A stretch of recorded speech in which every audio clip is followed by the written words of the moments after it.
हमने भी एक ग्राउंड रिपोर्ट दिखाई थी जिसमें हमने बताया था कि लोगों की फितरत हो गई है अतिक्रमण करने की। दुकानों के बाहर सामान रखते हैं, अंदर कम रखते हैं, दुकान के बाहर ज़्यादा रखते हैं और भीड़ भाड़ था।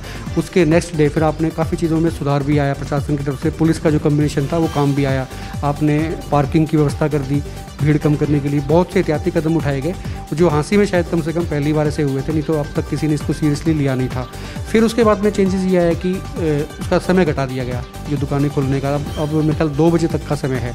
तो उसके बाद कुछ छोटे दुकानदार ये कह रहे थे कि हमारे ऊपर असर पड़ता है, अगर आप चाहें तो 2 घंटा उनका बढ़ा सकते हैं, 2 से 4 हो सकता है उनको लगता है कि दिन भी पूरा हो गया।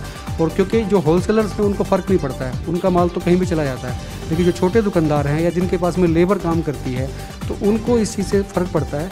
और शायद 2 घंटे में प्रशासन भी, ऐसी बात नहीं है, मुझे लगता है कि इतना अच्छा काम कर रहा है तो 2 घंटे बाद भी कर पाएगा, तो उनका भला ऐसा हो सकता है। आपके पास भी कुछ रिक्वायरमेंट्स आई होंगी। देखिए, आप बिल्कुल ठीक कह रहे हैं। सभी व्यावसायिक जो संस्थाएं थी उन्होंने एक मत से ये बात मेरे सामने रखी कि सर टाइम जो है ना बहुत ज़्यादा हो गया है, इसको थोड़ा कम किया जाए। जो है ना कुछ लोग चाह रहे हैं दुकानों का टाइम बढ़ाया जाए। अगर सभी संगठन चाहते हैं दुकानें खुल जाएं, मुझे कोई आपत्ति नहीं है। मेरी आपत्ति सिर्फ और सिर्फ सोशल डिस्टेंसिंग को मेंटेन करवाने से है। कहते अब हमें कोरोना के साथ जीने की आदत डालनी पड़ेगी। मुझे ये रखना पड़ेगा कि मेरे सामने सर्वेश जी बैठे ना, कोरोना है और मुझे आपसे बचना है, तो उसके लिए एक ही तरीका है कि मैं आपसे दूर बैठूं, चेहरे पे मास्क लगाऊं, सैनिटाइजर से का प्रयोग करूं लगातार समय समय पर, और जो है ना अपना बिल्कुल, ये कई मुख्यमंत्री भी कह चुके हैं, आपने भी सुना होगा, वो भी ये कहते हैं कि ये आप मान लीजिए कोरोना के साथ जीना होगा और अपने को बदलना होगा। नमस्कार, एक मत पोस्ट में आपका स्वागत है। मैं हूं सर्वेश कुकराह। आज मेरे साथ एक खास व्यक्ति हैं और इनको अक्सर आप अपनी मार्केट में देखते होंगे सुबह के वक्त। जितनी सेहत की चिंता आपको खुद की है उससे ज़्यादा आपकी सेहत की चिंता इन्हें है। मेरे साथ हैं हाँसी के SDM doctor Jitendra Ahlawat. Covid को लेके जितनी गंभीर सरकार है उससे ज़्यादा ये ऑफिसर हैं। इनसे बात करेंगे तमाम चीज़ों पे। डॉक्टर साहब, आपका स्वागत है। जी, थैंक यू, नमस्कार। मुझे बड़ी खुशी हुई कि आप लोग जो ना इतना मेरे बारे में जानकारी रखते हैं। बट मैं हाँसी की जनता से एक ही अनुरोध करूँगा कि हाँसी की जनता बहुत अच्छा कार्य कर रही है। वो कोविड से बचने के लिए 1-2 बातों पे ज़रूर ध्यान दें। जब भी बाहर निकले घर से चेहरे पे मास्क लगा के निकलें। जब भी घर में आए साबुन से हाथ धोएं। दिन में जहाँ भी जाएं सोशल डिस्टेंसिंग की पालना करें। अगर हम इन 3 कामों को कर लेते हैं तो मैं वादा करता हूँ और दावा भी करता हूँ कि हाँसी में जो है ना कोरोना नहीं आएगा। डॉक्टर साहब, हम पूरे हरियाणा को कवर करते हैं और हमारा चैनल भी जो है हरियाणा के जो टॉप 5 चैनल्स हैं उनमें माना जाता है। हमारी व्यूवरशिप खास तरह की है, लेकिन कहीं से भी इस तरह की रिपोर्टिंग हरियाणा में खास करके नहीं आ रही है। हालांकि यूपी के कुछ केसेस आए थे जहाँ पे ऑफिसर्स ने इस तरह से ग्राउंड रिपोर्टिंग की थी और कहिए तो ग्राउंड पे सर्च किया था। और आपके बारे में हमें अक्सर फीडबैक मिलता रहता है कि आप कभी 3 बजे मंडी में गए होते हैं या फिर 7 बजे 8 बजे आप सिविल ड्रेस में, जिसमें कोई शक ही नहीं करता। आज की मैं ताज़ा बताऊं तो आज मेरे पास कुछ फ़ोटोज़ आए, लोगों ने आपको बाद में पहचाना कि ये तो एसडीएम साहब निकल गए यहाँ से। तो आप पूरा ग्राउंड रियलिटी चेक करते रहते हैं और मेरे ख्याल से इसलिए चेक करते हैं कि लोग सुरक्षित रहें। तो ये कोई सरकार की हिदायतें हैं या आपको खुद से लगता है कि नहीं, मेरा कोई फ़र्ज़ बनता है, मैं यहाँ पे टॉप हायरार्की में हूँ एडमिनिस्ट्रेशन के, इसलिए मैं निकलता हूँ? देखिए, सरकार की हिदायत एक ही है कि हम अच्छे से मेहनत करें, लगन से काम करें और लोगों को किसी प्रकार की कोई असुविधा ना हो। और जहाँ तक बात है मेरी खुद के निकलने की, तो मैं जितना मुझे लग रहा है हाँसी शहर में सब्जी मंडी हमारी जो सबसे पहले खुलती है, और रात के मैं 5 बजे गया तभी खुली मिली, 2 बजे जाता हूँ तभी खुली मिलती है। तो सबसे ज़्यादा भीड़ जो मुझे लगता है आज के दिन, मुझे कहीं से कोई डर है। जैसे आप देख रहे हो कि दिल्ली की जो हमारी सब्जी मंडी है आज़ादपुर मार्केट, वहाँ से कोरोना केसेस काफ़ी निकले हैं। झज्जर में भी केसेस निकले, वो भी सब्जी मंडी से लिंक थे। पानीपत में निकले, वो भी सब्जी मंडी से लिंक। इसी के चलते कल 50 लोगों की रैंडम सैंपलिंग भी हुई है सब्जी। हाँ, कल हमने सैंपलिंग करवाई है। तो मैं यही बताना चाह रहा था आपको कि सब्जी मंडी एक हमारा ऐसा पॉइंट है। सबसे जो समस्या हमारी ये कही है कि सब्जी मंडी हमारी बहुत छोटी है। वो मुश्किल से, मुझे लगता है जो उसका कवर्ड एरिया है उसको छोड़ दूँ और जो खुला एरिया है तो मुश्किल से 1.25 एकड़ या आधा एकड़ वो जगह होगी जहाँ पर बिल्कुल हाई डेंसिटी एरिया आप इसको कह सकते हैं सुबह के वक्त परचेज। हाँ, बहुत ज़्यादा और बड़ा हाई डेंस है और यहाँ पे लोग बाहर से भी आते हैं तो रिस्क फैक्टर थोड़ा सा बढ़ जाता है। तो एहतियात ज़्यादा बरतने की ज़रूरत है सब्जी मंडी में। तो हमने सब्जी मंडी को बीच में आपने सुना भी होगा शिफ्ट करने की भी योजना बनाई थी कि जो नई सब्जी मंडी जहाँ पर अभी दुकानें नहीं बनी, बाकी हमारा सारा काम था, वहाँ शिफ्ट कर दें। उस टाइम आरटीओ ने कहा था कि जी नहीं, हम यही व्यवस्था बनाएंगे। तो हमने ऑड इवन की व्यवस्था बनाई कि ऑड दुकानें जो है ना वो ऑड डेज पे खुलेंगी, इवन दुकानें इवन डेट्स पे खुलेंगी। वो हमारा काफ़ी सफल अभियान चल रहा है। सबसे अहम समस्या जो मुझे सब्जी मंडी में आ रही है वो मैं आप लोगों के माध्यम से भी जनता को भी कहना चाहूँगा, और किसानों को पर्टिकुलर, जो छोटे किसान हैं, वो सुबह जाते हैं मार्केट में अपनी साइकिल पे या मोटरसाइकिल पे कोई 10 किलो 15 किलो सब्जी लेके, और वो वहाँ पर 4-4 घंटे खड़े रहते हैं। तो मैं उनसे अनुरोध करूँगा कि आप आड़तियों के पास अपना सामान रख के अपना वहाँ नोट करवा के आ जाएं, वहाँ खड़े ना हों। अगर किसान वहाँ ना आए, खड़े ना रहेंगे सब्जी देने के बाद, तो कम से कम ज़्यादा 300-400 आदमी तो तुरंत खाली हो जाते हैं। मैं जब भी जाता हूँ मार्केट में, सब्जी मंडी में, मुझे सिर्फ किसानों को ही बाहर निकालना पड़ता है। उसके अलावा वहाँ पर कोई व्यक्ति रहता ही नहीं, सिर्फ दुकानदार रहते हैं जो सब्जी बेचते हैं या जो खरीदार रहते हैं। खरीदारों को अपने पास दिए हुए हैं और दुकानदारों को पास दिए हुए हैं, जो लेबर है उनको पास दिए हुए हैं। किसानों को हमने पास नहीं दे रखे। हमारा उनका मकसद इतना ही है, वो लोग जाएँ, सब्जी रखें, नोट करवाएं, अगले दिन जाके अपना हिसाब कर लें, वहाँ खड़े ना रहे। ये हमारी मेन वो है। लोग जानना चाहते हैं, वो जब भी देखते हैं आप सड़क पे मिलते हो, आप सोते हो नहीं सोते हो, कब सोते हो? छोटा सा पर्सनल सवाल। नहीं, मतलब मैं इतना कहूँगा कि सोने के मामले में मुझे जब भी समय मिलता है मैं सो जाता हूँ। और मैं आपको बड़ी हैरानी होगी अगर मेरे घर पे बात करो तो वो यही कहेंगे कि जो सोते ही रहते हैं। अब आप लोग कह रहे हो कि मैं बाहर रहता हूँ, घर वाले कहते हैं सोते रहते हैं, तो नहीं, फिर डबल रोल तो हो नहीं सकता, क्योंकि लोग हमेशा हमें व्हाट्सअप करते रहते हैं। देखिए एसडीएम साहब घूम रहे थे, उनको भी जब आप निकल गए होते हैं वहाँ से तब पता चलता है कि एसडीएम साहब आए थे, चेक करके चले गए। कुछ जगहों पर जब आपको पकड़ा जाता है या जैसे लॉकडाउन का उल्लंघन कर रहा होता है, तब उनको पता लगता है कि हाँ ये चलानिंग हो रही है इनकी, तब उनको मालूम होता है कि ये तो एसडीएम साहब थे। हाँ, देखिए मैं बता दूँ, कई बातें हैं। जैसे अभी मैंने बताया, सोशल डिस्टेंसिंग पालना सबसे अहम रोल है, वो लोग नहीं कर रहे हैं। कर रहे हैं मतलब इतना, लेकिन जब मैं जाता हूँ थोड़ा और सचेत हो जाते हैं।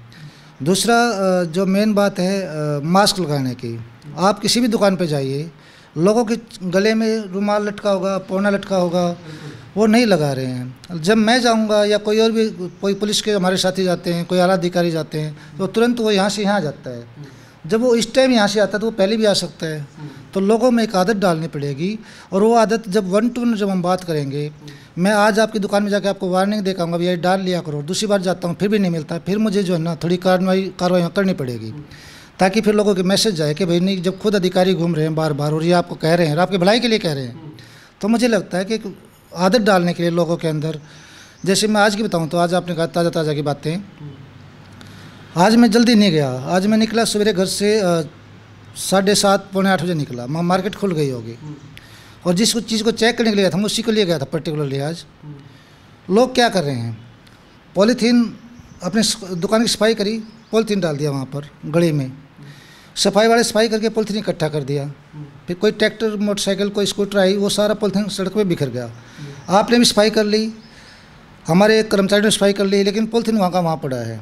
तो मैं एक अनुरोध करना चाह रहा था सभी साथियों से कि वो जो पॉलीथीन है सारा का सारा आपने जो अपनी दुकान से स्वीप किया, एटलीस्ट अपनी दुकान का तो आप एक जगह इकट्ठा रख ही सकते हो, आप एक डस्टबिन में रख लीजिए। जैसी भी ट्रॉली आती है मेरे कर्मचारियों की, आप उस ट्रॉली में डाल दीजिए। बिल्कुल, सिविक सेंस तो डेवलप करनी ही होगी। ये एक चीज़ है, अहम रोल है। अगर ये भी हम कर लेते हैं तो आप ये देखिए, सरकार ने थूकने पर मना कर दिया, अब आप पॉलीथीन आपने डाल दिया, कोई आदमी आता है वो स्पिट करता है वहाँ पर, थूक देता है, और वो पॉलीथीन फिर कोई कर्मचारी या कोई उठाते हैं, वो जाता है, वो मल्टीप्लाई होकर कहीं ना कहीं हमें ही बीमार करेगा। सर, जिस दिन पहले दिन लॉकडाउन खुला था उस वक्त सुबह से शाम तक का किया गया था। हमने भी एक ग्राउंड रिपोर्ट दिखाई थी जिसमें हमने बताया था कि लोगों की फितरत हो गई है अतिक्रमण करने की। दुकानों के बाहर सामान रखते हैं, अंदर कम रखते हैं, दुकान के बाहर ज़्यादा रखते हैं और भीड़ भाड़ था। उसके नेक्स्ट डे फिर आपने काफ़ी चीज़ों में सुधार भी आया, प्रशासन की तरफ से पुलिस का जो कम्बिनेशन था वो काम भी आया। आपने पार्किंग की व्यवस्था कर दी, भीड़ कम करने के लिए बहुत से एहतियाती कदम उठाए गए, जो हाँसी में शायद कम से कम पहली बार ऐसे हुए थे, नहीं तो अब तक किसी ने इसको सीरियसली लिया नहीं था। फिर उसके बाद में चेंजेस ये आया कि उसका समय घटा दिया गया जो दुकानें खोलने का, अब मेरे ख्याल 2 बजे तक का समय है। तो उसके बाद कुछ छोटे दुकानदार ये कह रहे थे कि हमारे ऊपर असर पड़ता है, अगर आप चाहें तो 2 घंटा उनका बढ़ा सकते हैं, 2 से 4 हो सकता है उनको लगता है कि दिन भी पूरा हो गया। और क्योंकि जो होलसेलर्स हैं उनको फ़र्क नहीं पड़ता है, उनका माल तो कहीं भी चला जाता है, लेकिन जो छोटे दुकानदार हैं या जिनके पास में लेबर काम करती है तो उनको इस चीज़ से फ़र्क पड़ता है।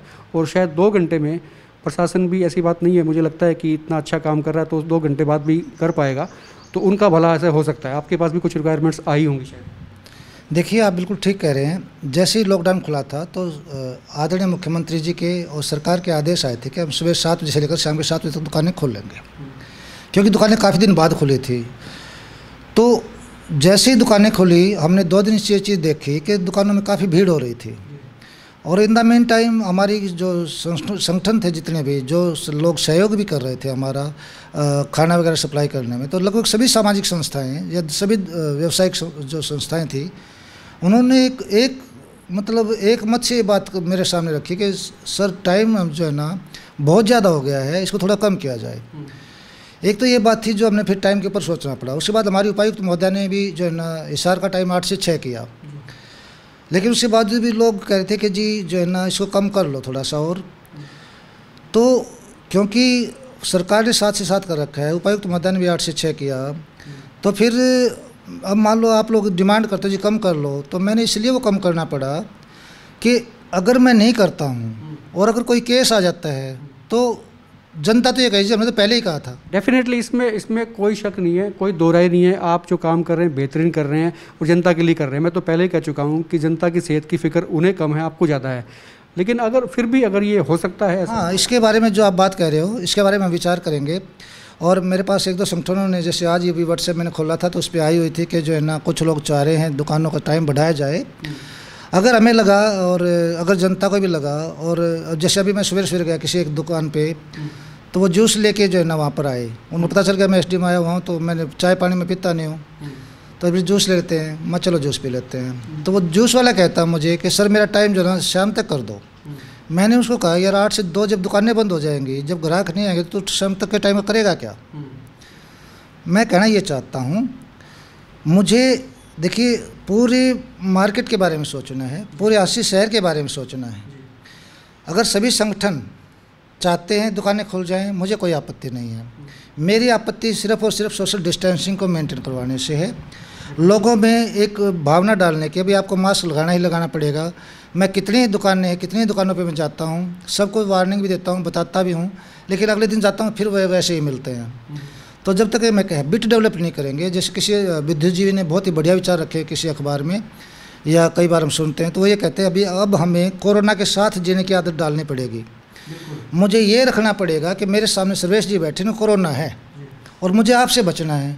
तो उसके लिए एक ही तरीका कि मैं आपसे दूर बैठूं, चेहरे पे मास्क लगाऊं, सैनिटाइजर से का प्रयोग करूं लगातार समय समय पर, और जो है ना अपना बिल्कुल, ये कई मुख्यमंत्री भी कह चुके हैं, आपने भी सुना होगा, वो भी ये कहते हैं कि ये आप मान लीजिए कोरोना के साथ जीना होगा और अपने को बदलना होगा।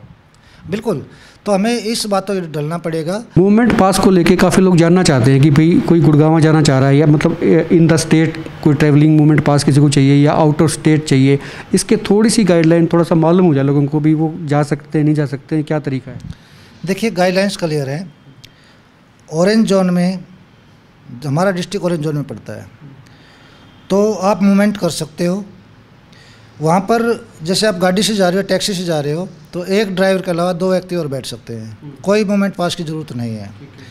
मोटरसाइकिल की बात है, मोटरसाइकिल पे पिलियन राइडर अलाउड नहीं है, मोटरसाइकिल पे आप जा सकते हैं।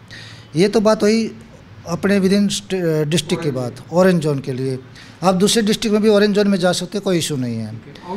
आउट ऑफ स्टेट का एक मेजर पॉइंट है, आउट ऑफ स्टेट के लिए अभी जो है ना कोई भी डायरेक्शंस फिलहाल नहीं आई है हमारे पास। उसके लिए सिर्फ एक ही ये आई है, कोई जो लेबर स्टैंडर्ड है वो अपना ऑनलाइन रजिस्ट्रेशन करवा दे। जब भी सरकार कोई डाटा मांगेगी हम वो डाटा उनको उपलब्ध करवा देंगे। आपने देखा भी होगा पीछे एक ट्रेन गई है यहाँ से बिहार के लिए, तो वो एग्रीकल्चर लेबर को लेके गई थी, जो गांव में जो एग्रीकल्चर लेबर थी उन लोगों को वो लेके गई है। तो कभी जब भी कोई ऐसी बात आएगी, हमारे पास कोई मैसेज आएगा, तो हमें ईजी भी रहेगा और लोगों को भी जो है वापस जाने में ईजी रहेगा कि अपना डाटा जरूर आप अपडेट करते रहिए, अपना ऑनलाइन पर रजिस्ट्रेशन करवाइए, ताकि लोगों को असुविधा ना हो। और लोग जो है ना अपना आराम से, जब भी सरकार की कोई बसें चलेंगी या कोई गाड़ियाँ चलाएंगे या कोई रेलगाड़ी चलाएंगे, तो उसके वो अपने घर जा सके। तो ये थे डॉक्टर जितेंद्र, और इनका ये कहना है कि वो जनता के लिए हैं, आपके लिए काम करते हैं, आपके लिए उठते हैं। और बाज़ारों में अगर आपके पास आते हैं, आपको देखने के लिए आते हैं, तो आपकी सेहत के लिए इनको, उनके दिमाग में बहुत चिंताएँ रहती हैं। और उनका ये भी कहना है कि कम से कम आप खुद भी अपनी सेहत को लेकर, स्वास्थ्य को लेकर, कम्युनिटी को लेकर इसी तरह से चिंतित रहिए। सिविक सेंस जो है उसको जागृत करिए और बाज़ारों में भीड़ मत करिए, सोशल डिस्टेंसिंग का पालन करिए। अगर आप सेफ़ रहेंगे तो कम्युनिटी भी सेफ़ रहेगी और प्रशासन हमेशा आपके साथ रहेगा। कोई दिक्कत है तो कोई भी इनसे संपर्क कभी भी कर सकते हैं। आप देखते रहिए एकमत पोस्ट।